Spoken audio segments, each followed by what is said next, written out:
참예수님, 성경 특강 시즌 4 창세기 74강, 다음 75강 하면은 창세기 끝납니다.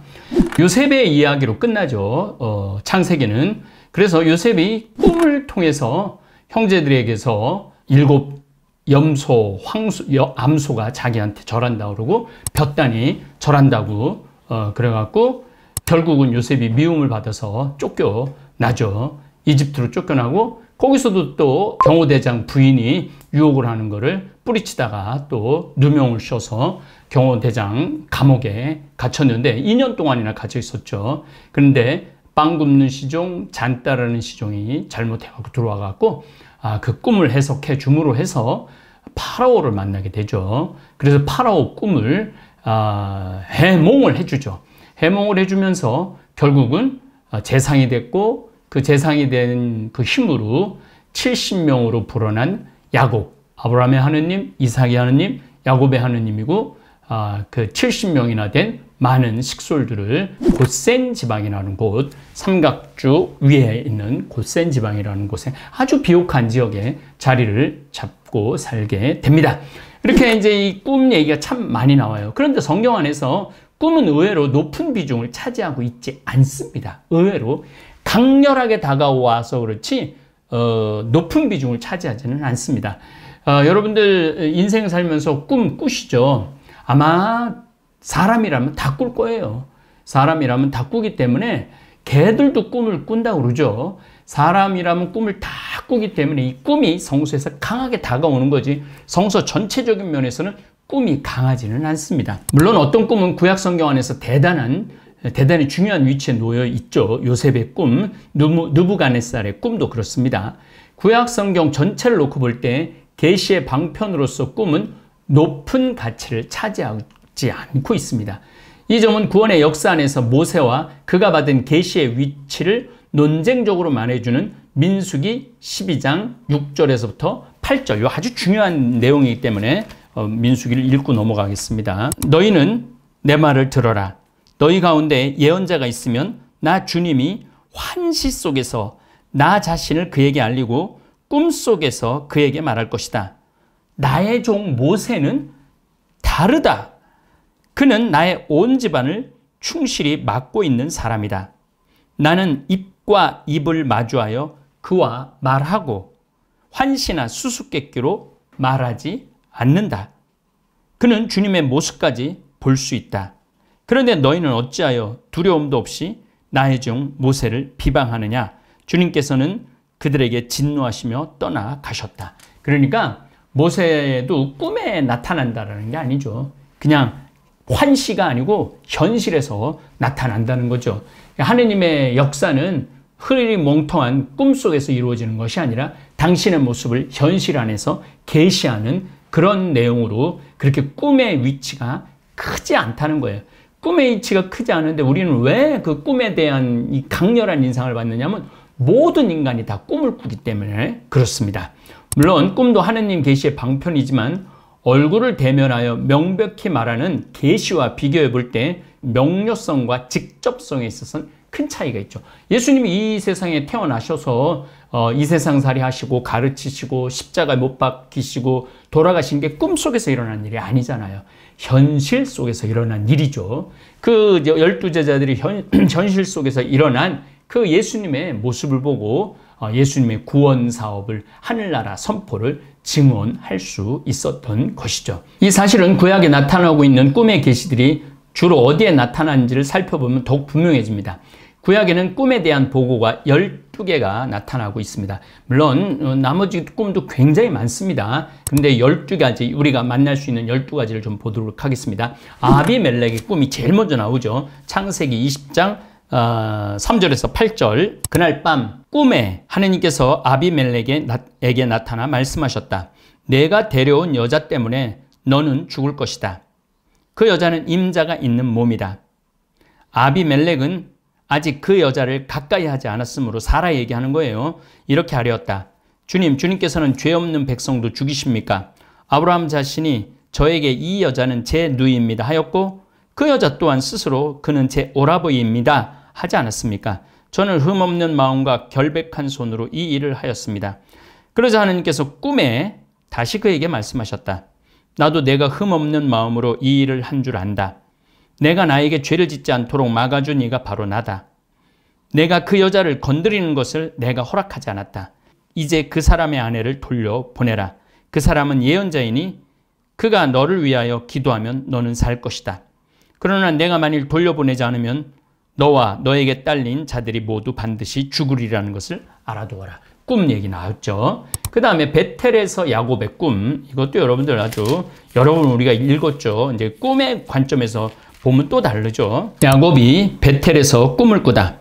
야곱은 부엘세바를 떠나 하란으로 가다가, 하란이라는 곳은 고향으로 가는 거예요. 누구를 만나기 위해서? 아내를 같은 종족에서 찾기 위해서 어떤 곳에 이르러 해가 지자 거기에서 밤을 지내게 되었다. 그는 그곳에 돌 하나를 가져다 머리에 베고 그것에 누워 자다가 꿈을 꾸었다. 그가 보니 땅에 층계가 세워져 있고 그 꼭대기는 하늘에 닿아 있는데 하느님의 천사들이 그 층계를 오르내리고 있었다.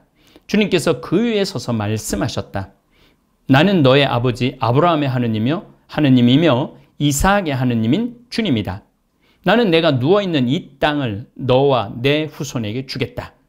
내 후손은 땅에 먼지처럼 많아지고 너는 서쪽과 동쪽 또 북쪽과 남쪽으로 퍼져 나갈 것이다. 땅의 모든 종족들이 너와 내 후손을 통하여 복을 받을 것이다. 보라, 내가 너와 함께 있으면서 내가 어디로 가는지 너를 지켜주고 너를 다시 이 땅으로 데려오겠다. 내가 너에게 약속한 것을 다 이루기까지 너를 떠나지 않겠다. 야곱은 잠에서 깨어나 진정 주님께서 이곳에서 계시는데도 나는 그것을 모르고 있었구나 하면서 두려움에 쌓여 말하였다. 그래서 이 야곱이 여기다 이제 기념기둥을 세우죠. 그래서 꿈 얘기가 여기서도 나옵니다. 라반의 집에서 야곱의 꿈, 창세기 31장 10절에서 13절입니다. 양들과 염소들이 끼리끼리 짝짓기 하는 시기에 내가 꿈속에서 눈을 들어보니 암컷들과 교미하고 있는 수컷들이 줄쳐진 것, 얼룩진 것, 반점이 있는 것뿐이었어. 그 꿈속에서 하느님의 천사가 야곱아 하고 부르시기에 내가 여기 있습니다 하고 대답하였더니 그분이 말씀하시기를 눈을 들어보아라. 암컷과 교미하고 있는 수컷들이 모두 줄쳐진 것, 얼룩진 것, 반점이 있는 것뿐이다. 라반이 너에게 어떻게 하는지 내가 다 보았다. 그러니까 꿈속에서 이런 일들이 이루어지죠. 라반의 꿈 31장, 이것도 재미나요. 31장 24절을 보면은 그날 밤 꿈에 하느님께서 아람 사람 라반에게 나타나 말씀하셨다. 좋은 말이든 나쁜 말이든 야곱에게 아무 말도 하지 않도록 조심하여라. 그래서 여러분들도 신앙생활 하다가 꿈에 하느님의 모습을 볼 수 있어요. 또 예수님의 모습도 볼 수 있고 성모님의 모습도 볼 수 있어요. 아마 그런 경험 가지신 분들 많을 겁니다. 그런데 꿈은 일상생활의 반영입니다. 일상생활에서 내가 하느님 생각을 많이 하고 성모님 생각을 많이 하고 예수님 생각을 많이 하면은 그 하느님이 보여요. 또 그 성모님이 보여요. 예수님이 보여요. 그런데 일상생활 안에서 전혀 예수님 생각해 본 적도 없고 성모님 생각해 본 적도 없고 하느님 생각해 본 적도 없는 사람 꿈에 하느님의 모습을 보기란 쉽지 않죠. 저도 꿈에 예수님, 그 따뜻한 예수님, 하늘을 꽉 채우는 예수님 꿈도 꿨고 우리 성모님 꿈도 꿔요. 그러니까 그러한 것들이 대체적으로 저나 여러분들의 꿈의 일상적인, 그러니까 내가 꿈에 나쁜 짓 하는 것만 꿔. 뭐 음탕한 생각만 하고 또 뭐 사람 때리는 생각, 사람 괴롭히는 생각, 그러면 그런 꿈을 꾸게 돼 있어요. 그래서 꿈은 여러분들의 일상의 영혼의 상태를 반영하는 겁니다. 뭐 저는 거의 꿈 안 꿉니다. 꿈 거의 안 꾸는데 그래도 꿈을 꾸죠. 꿈을 꾸는데 대체적으로는 옛날에 만났던 너무나 사랑했던 사람들 그런 모습들이 많이 나와요. 또 뭐 아름다운 뭐 아프리카 꿈이라든지 그런 꿈들을 많이 꾸는 것 같아요. 제가 굉장히 몸이 아팠을 때 힘들었을 때는 그 절벽을 기어 올라가는 꿈을 많이 꿨어요. 그런데 기어 올라갈 힘도 없고 일어날 힘도 없는 뭐 가위가 눌린다고 그러잖아요. 그런 꿈들도 몸이 아팠을 땐 참 많이 꿨어요. 근데 요즘은 많이 건강하니까 그런 꿈은 또 안 꾸는 것 같아요. 그래서 꿈은 일상생활의 반복이라는 거, 내가 알고 있는 정보들의 조합이 꿈에 이렇게 이루어진다는 거 여러분들 아시고, 신부님 저는 왜 이렇게 아주 그냥 꿈자리가 뒤숭숭하고 꿈자리가 사나워요. 그거는 평상시에 여러분들이 불안한 거예요. 초조한 거예요. 그래서 조금 안정적인 마음을 가지려고 노력을 해야 됩니다. 안정적인 마음을 가지기 위해서는 성서 열심히 읽고 기도 많이 하고 묵상하는 거예요. 고요히 머무르는 거, 그야말로 멍 때리는 거, 이렇게 요즘 제가 사무실에서 우리 산 이렇게 바라보고 해질 때 바라보고 지금도 비가 오시는데 이렇게 쳐다보고 10분이고 20분이고 멍 때리고 있으면은 되게 편안하고 평화를 누리더라고요. 그래서 여러분들도 이제 그런 습관, 그런 것도 좀 길러 나가시면 좋지 않을까, 그런 생각을 합니다. 요셉의 꿈, 창세기 37장 5절에서 11절. 네, 여긴 뭐 본격적으로 나오죠. 한 번은 요셉이 꿈을 꾸고 그것을 형들에게 말한 적이 있는데 그 때문에 형들은 그를 더 미워하게 되었다. 요셉이 그들에게 말하였다. 내가 꾼 이 꿈 이야기를 들어보셔요. 우리가 한밭 가운데에서 곡식단을 묶고 있었어요. 그런데 내 곡식단이 일어나 우뚝 서고 형들의 곡식단 빙 둘러서서 내 곡식단에게 큰 절을 하였답니다. 또 꿈을 또 꿔요. 어떤 꿈을 꾸냐면 해와 달과 별 11개가 나에게 절을 했다고 그런 얘기를 하죠. 그러니까 이거 뭐 아주 황당한 꿈. 그래서 꿈쟁이 요셉은 팔려나가는 이야기가 나오죠. 창세기 40장 5절에서 23절. 어느 날 밤 이 두 사람이 곧 감옥에 갇힌 이집트 임금의 헌작 시종과 잔따르는 시종과 제빵 시종이 저마다 다른 꿈을 꾸었다. 이 사람들의 미래를 꿈꾼 거죠. 그래갖고 저는 제 미래를 꿈에 의존하고 싶지는 않아요. 여기 성서에는 그렇게 나오지만은 여러분들도 꿈에 의존하지 마세요. 어떤 경우 실질적으로 꿈에 로또 번호를 알려줘갖고 그 번호로 당첨된 사람들도 있다고 그러죠. 우리 인간이 이해할 수 없는 일들이 이 세상에서 참 많이 일어납니다. 인간이 도저히 이해할 수 없는 초현상이 이 세상에 참 많이 일어나요.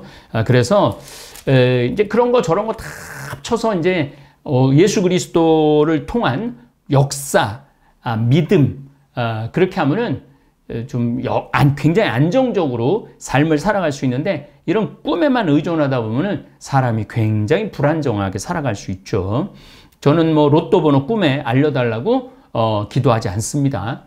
더욱이 요즘 비트코인 뭐 이런 거 해갖고 뭐 하루에 2천만 원 뛰고 하루에 2천만 원 가라앉고 그래갖고 나중에 알고 보더니 번 것도 없고 잃은 것도 없고 1년 내내 그냥 혼이 나가갖고 넋이 나가갖고 있는 그런 삶을 원하지도 않습니다. 하루하루 열심히 성경 공부하고 강의 준비하고 우리 다볼사이버 교우들 만나고 우리 청국장 가루 열심히 만들고 또 청국장이 어떤 효과가 있는가 그런 공부 열심히 하는 일상에 충실한 그러한 삶을 살 때 마음의 흔들림이 없는 거죠. 자, 파라오의 시종들의 꿈을 꾸죠. 3일 만에 나가서 하나는 왕의 잔을 따르는 사람이 됐고 하나는 목 잘라서 새들이 와서 쪼아먹는 그런 일이 벌어지는 겁니다. 자, 그래서 이제 파라오의 꿈이 이제 드디어 나옵니다. 41장 1절부터 7절. 근데 이제 우리 공부 다 했던 거예요. 내가 목이 터져라 읽었던 거예요. 파라오가 꿈을 꾸었다. 나일강가에 서 있는데 잘생기고 살찐 암소 7마리가 나일강에 올라와 갈대밭에 풀을 뜯었다. 이 꿈 얘기. 그러고 난 다음에 이상 이야기. 이 이야기가 7번째 꿈입니다. 여기서 보는 것 같이 7개의 중요한 꿈의 본문이 창세기에 나타나고 있습니다. 나머지 5개의 꿈 본문을 보면은 판관기 7장 13절에서 15절입니다. 기드온이 그곳에 이르러 보니 마침 어떤 사람이 동료에게 꿈 이야기를 하고 있었다. 그가 이렇게 말했다. 내가 꿈을 꾸었는데 보리빵 하나가 미디안 진영으로 굴러오지 않겠는가? 천막에 다다른 그 빵이 천막을 치니 그것이 쓰러져 버리더군. 위아래가 뒤집히니 천막이 쓰러져 버린 것이지. 그러자 그 동료가 대답하였다. 그것은 저 이스라엘 사람 요아스의 아들 기드온의 칼이 틀림없네. 하느님께서 미디안과 이 모든 진영을 그의 손에 넘겨주신 것일세. 그 꿈 이야기와 해몽을 들은 기드온은 경배하고 나서 이스라엘 진영으로 돌아와 말하였다. 일어나시오. 주님께서 미디안 진영을 그대들의 손에 넘겨주었어. 이렇게 이제 꿈 이야기로 용기를 얻은 이야기가 나옵니다. 어린 사무엘의 꿈이 유명한 거죠. 사무엘 상권 3장 1절부터 14절. 여러분들 매일 미사 참여하시는 분들, 신앙생활 하시는 분들은 이 이야기는 수도 없이 들은 이야기입니다. 소년 사무엘이 엘리 앞에서 주님을 섬기고 있었다. 그때 이 엘리의 자식들이 좀 못된 짓을 많이 했어요. 이건 나중에 공부하면서 볼 수 있습니다.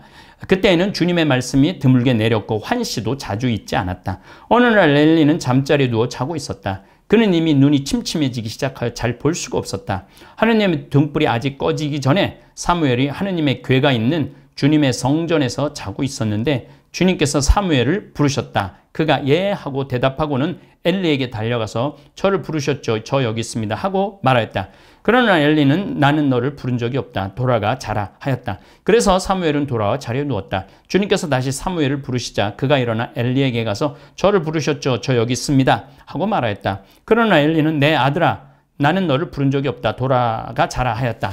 사무엘은 아직 주님을 알지 못하고 주님의 말씀이 사무엘에게 드러난 적이 없었던 것이다. 주님께서 세 번째로 다시 사무엘을 부르시자 그는 일어나 엘리에게 가서 저를 부르셨죠. 저 여기 있습니다. 하고 말하였다. 그자 엘리는 주님께서 그 아이를 부르고 계시는 줄 알아차리고 사무엘에게 일렀다. 가서 자라. 누가 다시 너를 부르거든 주님 말씀하십시오. 당신 종이 듣고 있습니다. 하고 대답하여라. 사무엘은 돌아와 잠자리에 누웠다. 주님께서 찾아와 서시어. 아까처럼 사무엘아 사무엘아 하고 부르셨다. 사무엘은 말씀하십시오. 당신 종이 듣고 있습니다. 하고 말하였다. 자, 이제 이런 내용이 왜 우리가 많이 불리움을 당하느냐 하면은 사실은 우리 마음 안에 이 불같은 성소가 있어요. 불같이 성소가 일어날 때가 있어요. 너 내 딸이 돼야 된다. 너 내 아들이 돼야 된다. 이게 막 마음 안에 좀 뜨거울 때 있어요. 그때 이게 인간이 부르는 건지 하느님이 부르는 건지 기도를 많이 하고 난 다음에 대답에 응해야 됩니다. 예, 주님의 종이 바로 여기 있습니다. 말씀하십시오. 이게 우리 성소의 아주 중요한 내용이 여기에 또 나옵니다. 기브온에서 솔로몬의 꿈 11개 상권 3장 5절부터 15절입니다. 솔로몬은 그 제단 위에서 번제물을 1000마리씩 바치곤 하였다. 이 기브온에서 주님께서는 한밤중 꿈에 솔로몬에게 나타나셨다. 하느님께서 내가 너에게 무엇을 해주기를 바라느냐 하고 묻자 이 사무엘, 이 솔로몬은 다른 걸 안 합니다. 듣는 마음을 가지게 해 주십시오. 그래서 하느님이 그러시죠. 너는 장수를 위해 청하지도 않고 자신을 위한 부를 청하지도 않고 원수의 목숨을 청하지도 않고 이처럼 대신 옳은 것을 가려내는 분별력을 청하였으니 자 내가 내 말대로 주겠다. 그래서 듣는 마음을 선물로 주죠. 하느님께서. 그래서 여러분들 혹시 꿈에 하느님이 뭘 줄까 그럴 때 정말 잘 얘기해야 돼요. 근데 그게 평상시의 마음입니다. 마음. 평상시에 여러분들이 어떤 마음을 갖고 사느냐. 그러니까 기적도 저 같은 경우는 평상시에 온전한 하느님의 의탁, 하느님의 신비를 믿고 그대로 살아간다면은 하느님의 그 기적은 매일매일 내 일상 안에서 일어나요. 그런데 내 인간적인 생각, 인간적인 투자, 인간적인 투기, 또 인간적인 미움, 인간적인 분노, 이런 거 이게 몸 안에 생각 안에 섞여 있는 사람에게는 기적을 일으키고 싶어도 일으킬 수가 없어요. 바탕이 기적을 일으킬 수 있는 바탕이 돼야지 하느님께서 기적을 쏟아 부시죠. 그래서 여러분들도 그러한 이제 성서를 읽으면서 이러한 것들을 하나하나 내 몸 안에 내 영혼으로 변화시키는 거, 그게 성속을 공부하는 목적인 거죠. 느부갓네살의 두 꿈, 이건 아주 유명한 다니엘서에 나오는 얘기죠. 하느님께서 다니엘에게 꿈을 일러주시다. 그러자 다니엘은 바빌론의 현인들을 처형하려고 나온 임금 친위대장 야류옥에게 현명하고 신중하게 말을 걸었다. 그가 임금의 무관 야류옥에게 이렇게 말했다. 임금님께서 내리신 어명이 어찌 이토록 가혹합니까? 그러자 야류옥이 다니엘에게 사정을 알려주었다. 그리하여 다니엘은 궁궐로 들어가서 꿈의 뜻을 밝혀줄 터이니 시간을 달라고 청하였다. 이런 얘기가 나옵니다. 또 4장 5절에서 24절 마침내 다니엘이 나에게 했다. 내 신의 이름을 따라 벨트사차르라는 이름을 가진 그는 거룩한 신들의 영을 지닌 사람이었다. 그래서 내가 그에게 꿈을 이야기해 주었다. 요술사들의 우두머리 벨트사차르야, 너는 거룩한 신들의 영을 지녔으며 어떠한 신비도 너에게 어렵지 않음을 나는 안다. 내가 본 꿈은 이러하니 그 뜻을 말해보아라. 이제 꿈 내용이 쭉 나와요. 그 여러분들이 한번 읽어보시면은 아주 재밌는 꿈 해설이 나옵니다. 하느님 계시로 꿈은 주로 이방인과 아비멜렉, 파라오, 느부갓네살, 이방인 미디안 병사, 이방인 땅에서 라반의 집, 라반, 이집트에서 요셉에게 어린 사무엘에게 이루어지고 있습니다. 꿈은 모세의 사명과 시나이산 계시 이후에는 잘 나타나지 않아요. 그때부터는 예언자들이 하느님이 직접 천사를 통하거나 아니면은 하느님 자신이 모세와 대화를 하거나 그렇게 되죠. 그러니까 꿈 이야기는 좀 신앙이 좀 부족했을 때 많이 좀 나온 거 아닌가 그런 생각을 합니다. 구약 성경에서 꿈이 차지하는 비중이 높지 않은 점은 고대 메소포타미아와 가나안과 이집트에서 요거 좀 창세기 41장 8절을 보면은 좀 쉽게 이해를 할 수 있습니다. 다니엘 2장 이제 고대 메소포타미아 문명에 대한 이해가 있어야 됩니다. 네부카드네자르 통치 제2년에 네부카드네자르는 꿈을 꾸고 마음이 불안해져서 잠을 이루지 못하였다.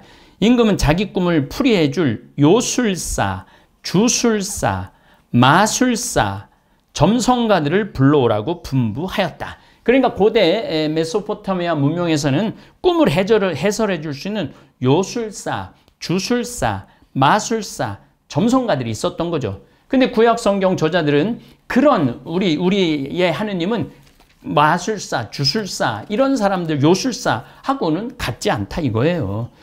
또 다니엘서 5장 7절에 보면은 임금은 큰 소리로 주술사들과 점성가들과 점술사들을 데려오라고 외쳤다. 임금은 또 바빌론의 현인들에게 말하였다.